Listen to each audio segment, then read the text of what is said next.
What's up, everybody? It's Denny. And this is James at TeaDB.org. What do we got today? We have Chris has sent us some aged white tea, and it's the 1990's aged white. Fooding Shoumei. Yep. And so thank you, Chris. Chris is over at distantteas.com. Based on his handwritten letter, I'd say they're already awesome in my book, but super excited to try this tea. I opened up this white tea and immediately said, oh, we gotta bring this on. So, first off, the leaves are huge. Right. And then they are completely oxidized, at least from what we're seeing here. Don't forget these little pieces. Oh my god. Stewie, stop vacuuming. It's a vacuum. Anyway, so, Chris, thank you so much. He wrote us a beautiful little letter here. Very cute. Not that you're trying to be cute. It's just cute, okay? Deal with it. It's actually a very masculine letter. Yeah. That's really buff of you, bro. Cool. We're good at gender roles. So, look at the color on that, man. We're just messing around. Holy crap. Yeah, and you can see from just the color of the rinse that this is not going to be a very odd light white tea. Tobacco-y and plummy. And it smells old, earthy. Right.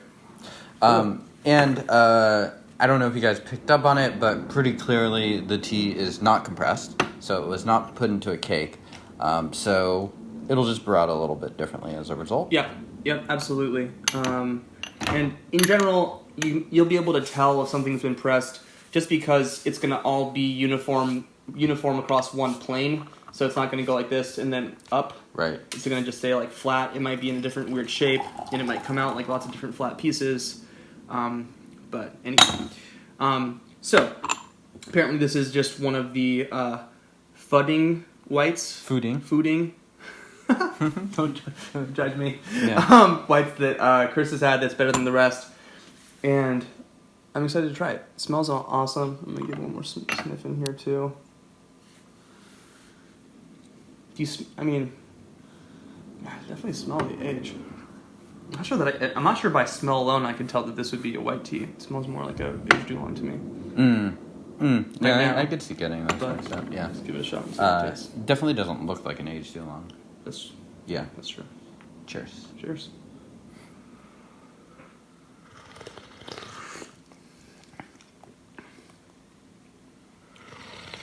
It has that white tea sweetness. It definitely tastes aged. I think I could probably guess that. Yeah. Very clean too, actually. Yeah. There's not some of these whites or some pours too. I get this like mothball aroma, so I was curious if this would have it. I don't actually mind the mothball aroma that much, but like it can be a little bit jarring to drink. Yeah. Oh, exactly what I was in the mood taste. For. Yeah. To smell Grandma's basement when.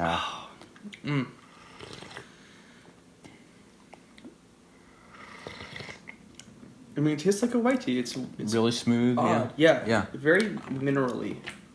There are definitely elements of wooey vibes I'm getting out of this. And definitely doesn't have a lot of those really high notes that you expect from a younger tea. Yeah. Or like a very fresh tea. It tastes in that way quite aged. Yeah, it almost feels like the tea used to be fruity, but that slowly died down a bit over time, and it still has a little bit of that left over, but not a ton. Quite a pleasant and strong residual mouth taste, and a little bit more complex. I mean, not just sweet. So, again, a little earthy.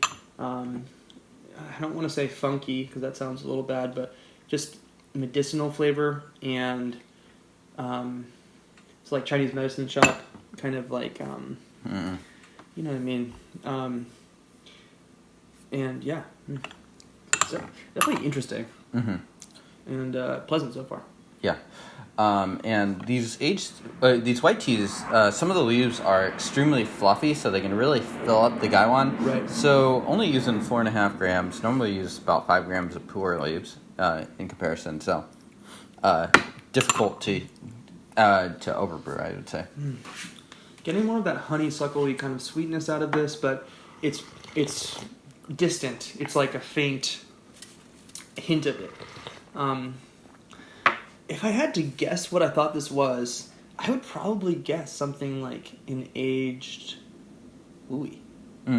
It has a very strong mineraliness to me, like a deep core mineraliness. I could see that. I think the thing that makes me stand out a little bit more towards the white tea category is sort of that mouthfeel. It has this like fuller mouthfeel. The texture is a little different too. Yeah. And when you say that white tea mouthfeel, James, can you go into more detail? I feel like sometimes these white teas, especially the ones that are not Silvernitos, so Bai Mudan and Shoumei, they can have this like nice, full, almost like pillow-like mouthfeel. Totally. That's like just soft and round. Right. There's a richness to it texturally that is unique.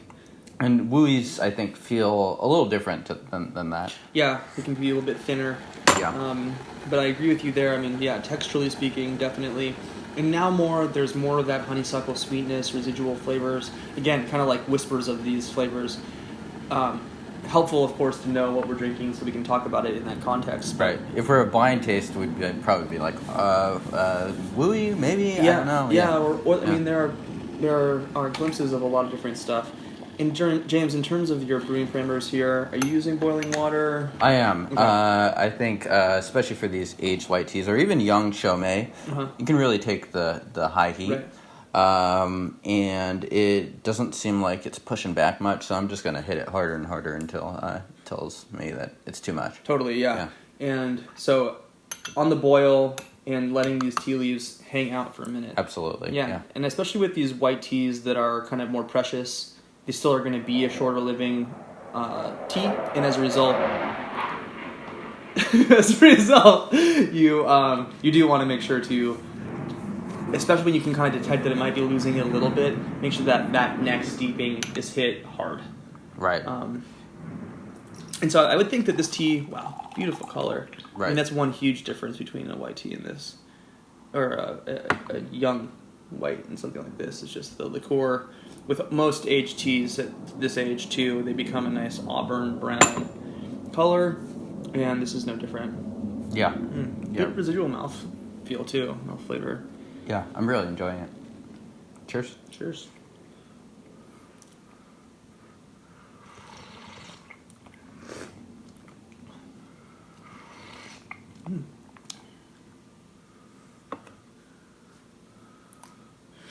Yeah. Really interesting. Really clean profile, I gotta say, overall. Like, shockingly clean for something that is fairly aged. This is tasting more and more like a white tea to me, strangely enough. It's like tasting even sweeter now, and I definitely get the aged taste, but a little bit more fruit. Plummy, balanced. This is delicious. Right. Great texture. I think this is also kind of an interesting case for the mom test. I'm not actually sure what I'd put it yet. It's a little foreign, which works against it. Maybe this steeping onward, I'd say, like steepings 3, 4, 5, would probably be mom test passing. I feel like these are a little bit less, so like the medicinal smells or taste is a little bit faded, a little bit sweeter, a little bit lighter now. Right. But this is an interesting one because it is kind of a unique profile of flavors. Mm-hmm. And like the balance of the flavors too are different. Yeah. I think maybe for more open-minded moms, this could pass. I think it passes closer, more easily than pu'er, for instance. There's a really wonderful spiciness to this that is light and adds a complexity and a balance to this tea that I'm really enjoying. Yeah. It's very interesting. It's lots of just residual flavors. Yeah. Hard to place if I were to have guessed. I mean, I'm tasting what it tastes like, certainly, but really yummy. And time of year as well as body feel and like just depth of the flavors and where you're tasting and all that stuff, James? Yeah, I can't say I have noticed much chi or energy yet. It really does have a nice residual sweetness, especially in the mouth. It feels like I just ate something fairly sweet, I guess. It sort of leaves that honeysuckle just aroma and like sweetness in your mouth. Yeah, and I don't know. I think it does definitely taste, at least aspect-wise, a lot like a white, maybe mixed in with a little bit of mineraliness that is maybe a little atypical for the genre. Yeah. I'm also enjoying sort of that wood medicinal age flavor as well. Yeah. I think for me, this would probably be towards the end of a tea day for me because I want to give this some special attention to it. Right. But I would make sure that I hadn't just had like a raw pu'er before. Right. There's Absolutely. enough nuance and sort of delicate flavors going on in here to parse that I think this tea deserves its own session for sure, and probably bringing some friends along with. Yeah. I don't know, for folks who want to get in touch with Chris at Distant Teas, I don't know if he sells this tea. I assume he does, just because usually So people that want to sell teas will send us teas too. I mean, I haven't looked it up and seen what the price is or whatever. So you folks can check it out. But in terms of an interesting, quite aged but clean and balanced right. aged white tea, great. Right, So yeah. we don't know what the price would be for it, so hard to say about that from a value perspective. But purely based on, is it pleasant? Is it balanced? Is it delicious? Right. Is it interesting? And if you're someone Absolutely. that maybe doesn't want to invest all the money in raw pu'er or something that's like stronger, this is like a fantastic alternative. Totally. And going with a friend who's also a tea nerd and make it into a bit of a celebration. I mean, more fun to drink with your friends, certainly. Right. So let's do one more steeping. Okay. We got this. Just because I want to see, let's push it a little bit and Right. see what the longevity looks like. Yeah. I'm not quite completely soaked through my shirt yet, so. Yeah. So if you have this with a friend on a hot day, bring 2 shirts, get out the nerd goggles. Go on a hot run or something like that afterwards. That does feel good. I will say that. I mean, it is there. Once you get to that like sweat point, things feels nice. So things feel nice. Don't follow us on TeaDB for our rhetoric and discourse. Follow us for some reason. Yeah. Or another. Well, I don't know. Almost 6,000 of you do right now for some reason. You maniacs. We love you, each and every one of you. It's awesome. Shout out to all the moms who got roped in from their various children. Yeah. It's like, what's this TeaDB thing? It keeps showing up on the YouTubes. I like it. It's strange, but I... Anyway, yeah, I mean, it's pretty crazy how many of these we've done. And I will say this. You would think that after way more than 300 tea sessions, you would have tasted all of the flavors in the rainbow, and it's just crazy. I mean, all the different ways that people produce tea and the combinations and the regions and stuff, it really is a never-ending project in a good way. So, Yeah. appreciate you, James. I mean, we always have more teas inviting we me would in. like to bring onto the show than teas we actually do drink on Absolutely. the show. Yeah. So, And some more from Chris, too. Again, over at distantteas.com. Check them out.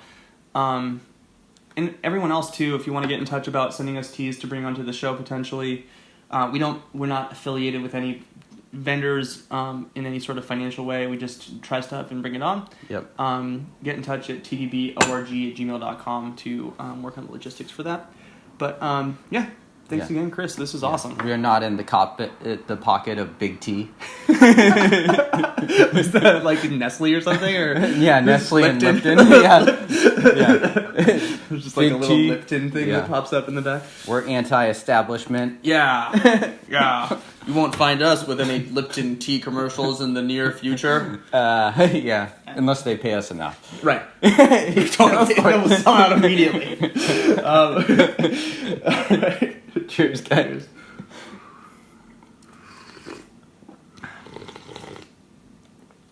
So, bringing it back to the more serious tea note, things are winding down. Right, just in terms of strength, the sort of sweetness, saccharine sweetness is winding down a little bit.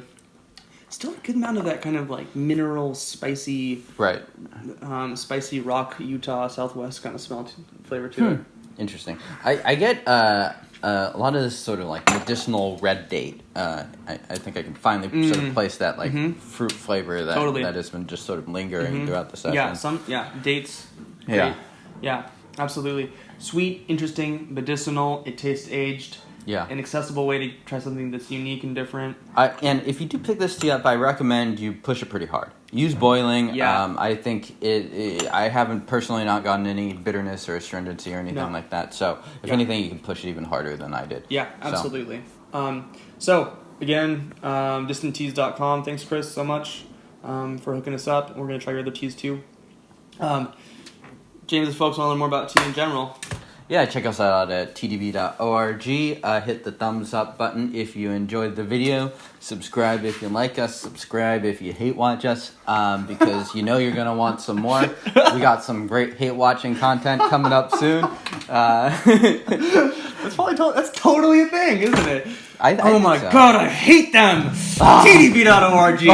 Next video! I can't stand some Fujian Gettysburg sucks! Alright. And TeaDB.org, TeaDB.org@gmail.com, and then there's an Instagram, TeaDB, as well. Yeah, something like that. Alright, see y'all next time. Cheers. Peace.